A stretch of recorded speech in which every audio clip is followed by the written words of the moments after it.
ہلانے کے لیے بہکانے کے لیے وہ شیرہ ہی لگاتا ہے کہ لوگ کبھی ادھر دیکھ لیں کبھی ادھر دیکھ لیں. ہمارا عقیدہ حضور ہر جا ہے. جب یہ عقیدہ ہے تو پھر ہمیں جو اس پہ قائم ہونا چاہیے. صرف اس وقت حضور نہیں جب ہم درود پڑھ رہے ہیں, حضور ہر طرف آپ کی رحمت ہمیں گھیرے ہوئے ہے. آپ کی رحمت للعالمین کا جو چادر ہے اس کا سائے کے نیچے ہے. تو چلے ٹھیک ہے, عام ہمیں خیال روزمرہ کاموں میں نہیں ہوتا, لیکن جب محفل میں بیٹھے ہیں تو یہ بات میں نے کافی عرصے سوچا تھا کرتا, لیکن میں نے کہا شاید چلے کبھی وقت آج وقت ملا تو میں نے کر لی. تو رحمت جو ہے وہ محسنین قریب ہے. تو ہم محسنوں کو بھول گئے, ہم ہجرت کے مقصد کو بھول گئے.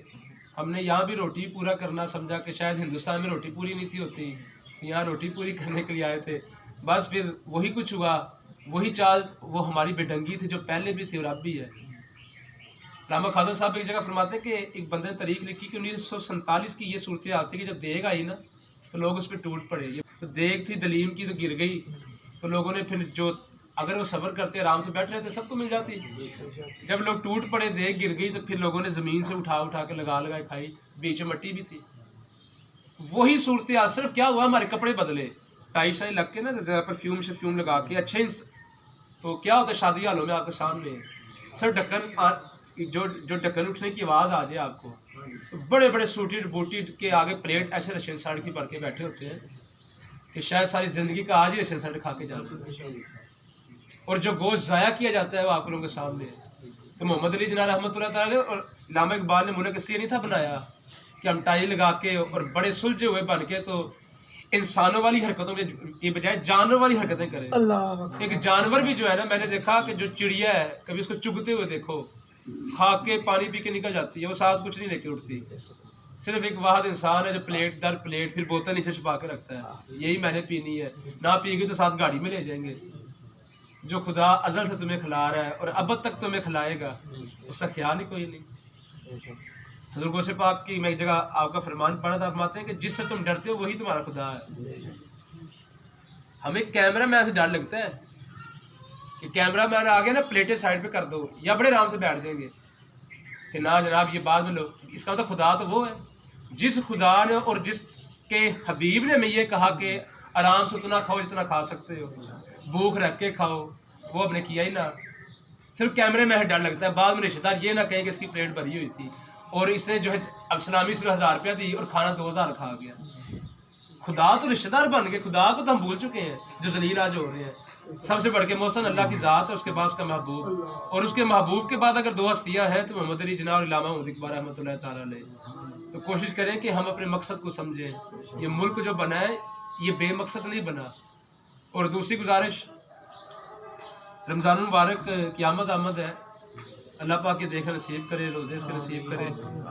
تو ایک تو یہ میں نصیحت کروں گا کہ آپ رمضان المبارک میں کسی سے نہ پوچھیں کہ آپ کا روزہ ہے کہ نہیں. ایک مہربانی آپ نے کرنی ہے کہ کسی سے روزے کا نہیں پوچھنا.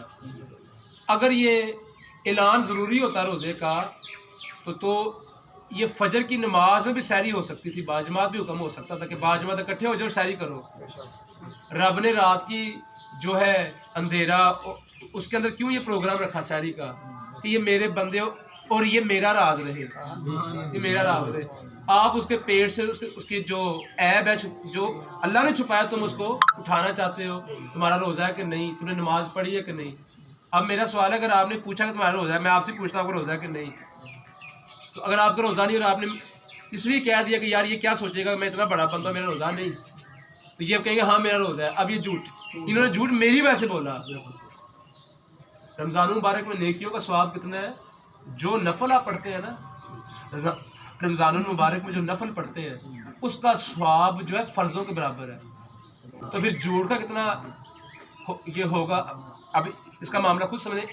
اور جو اللہ نے لیلۃ القدر چھپائی ہے نا ہم سے, اس پہ بھی صوفیہ کہتے ہیں اس لیے چھپائی ہے اگر آپ کو یہ پتہ ہو کہ آج رات لیلۃ القدر ہے اور آج رات کوئی بندہ زنا کرے, کوئی حرام کاری کرے, کوئی جوا کھیلے, تو پکا دوست کی بن جائے گا. اللہ نے اس لیے چھپا دیا اس رات کو بھی کہ میرے بندے دوزخ میں نہ جائیں, کیونکہ ان کو تو پتہ ہی نہیں کہ آج لیلۃ القدر ہے. وہ رحیم ہے, جب وہ پردے ڈالتا ہے تو میں اور آپ کیوں پردے اٹھائیں. نہ افطاری کسی کی کرانی ہے تو چپ کر اس کو بلاؤ گھر. آپ جانے خدا جانے یہ معاملہ تمہارا اور خدا کا افطاری کا ثواب کا, اس کے ساتھ کوئی غرض نہیں اس کا روزہ ہے کہ نہیں. انشاءاللہ یہ میرا جو پروگرام ہے کہ جمعے یہ جو اگلے جو 4 پروگرام رمضان مبارک کی محفلیں وہ باقاعدہ ہوتی رہیں گی. عصر کی نماز اور جماعت کے بعد پروگرام ہوا کرے گا اور افطاری تک ادھر. اور ہم انشاءاللہ جو کوشش کریں گے کہ ہلکا پھلکا اپنا سیٹ اپ افطاری کا وہ بھی لنگر تو ہوتا ہی تھا پہلے بھی, تو اس کو اس طریقے سے کریں گے کہ آپ دوستوں کی افطاری ہو جائے گی. اور سرکار مدینہ صلی اللہ علیہ وسلم کا فرمان سن لیں. حضور نے فرمایا روزے دار بھائی کی افطاری کرواؤ چاہے ایک جو کھجور کیوں نہ ہو, اور پھر فرمایا کہ چاہے ایک جو ہے گھونٹ لسی کا کیوں نہ ہو, اور فرمایا جس نے اپنے بھائی کی ایک ہی گھونٹ لسی سے اس کا روزہ افطار کرایا تو اس کا اجر کیا ہوگا کہ میں محمد حشر کے میدان میں اس کو آب کوثر کے جام پلاؤں گا. اور جو ایک پیالہ پی لے گا نا میرے ہاتھوں سے ایک دفعہ پی لے گا تو اس کو بہشت میں جانے تک پیاس نہیں لگے گی. تو یہ حضور نے کیوں کہا ایک ہی کھجور, ایک ہی گھونٹ یعنی دودھ کا یا لسی کا؟ سبب صرف یہ ہے, ایسا نہ ہو کہ آپ یہ سمجھتے رہے کہ میرے پاس پیسے ہی نہیں. تو اگر یہ میں آپ کی دعوت کروں اور صرف کھجور یا وی آئی پی افطاری نہ کر سکوں, آپ کو منہ بنا کے نہیں اٹھنا چاہیے. ہمیں بھی خیال کرنا ہے کہ جو بھائی ہماری افطاری کرے ہم ہنسی خوشی باہر نکلیں, یار کیا بات تھی یار, سبحان اللہ, یا اللہ تمہیں اجر دے, نہ کہ یہ یار سموسے ہی پتہ کیویں دے سند فلانا بھی کیویں دے سے. اور ایک آخری نصیحت, اگر آپ چاہتے ہیں کہ آپ کے روزے سے گزر جائے, افطاری جیسے ہی ہو اسی وقت کھجور کھائیں, ایک کھجور کھائیں, ساتھ ہی روٹی کھا لیں, سموسے پکوڑے کچھ نہ بنوائیں. میں نے پچھلا پورا رمضان ایسے گزارا, نہ کوئی گیس, نہ کوئی تضابیت, نہ کوئی جی اچھا جی ہوں میں اپنے تراویح پڑھنی تو روٹی کدو کھاواں, جب میں روٹی کھاواں گا تو سویرے سحری کدو کراں گا. ایسا کوئی فکر مندی والی بات نہیں ہوئی. آپ نے روٹی کھا لینی ہے, ایک کھجور سے روزہ کھولا, ایک گلاس پانی ساتھ وہاں پہ روٹی کھائی, نماز مغرب ادا کریں, اس کے بعد آدھا کلو گنڈیریاں رکھنی ہے اپنے پاس, وہ چوسیں. میں تو آپ کا حساب بالکل جسم ہلکا پھلکا ہو جائے گا. اس کے بعد اگر طبیعت مارے ٹھیک ہے پکوڑے بھی کھا لیں, میں یہ نہیں کہتا کہ نہ کھائیں, لیکن یہ کہ پھر آپ لوگوں کی مسئلہ بنتا ہے افطاری کا, پھر اگلی صبح سحری کا. اللہ پاک ہمیں عمل کرنے کی توفیق عطا فرمائے.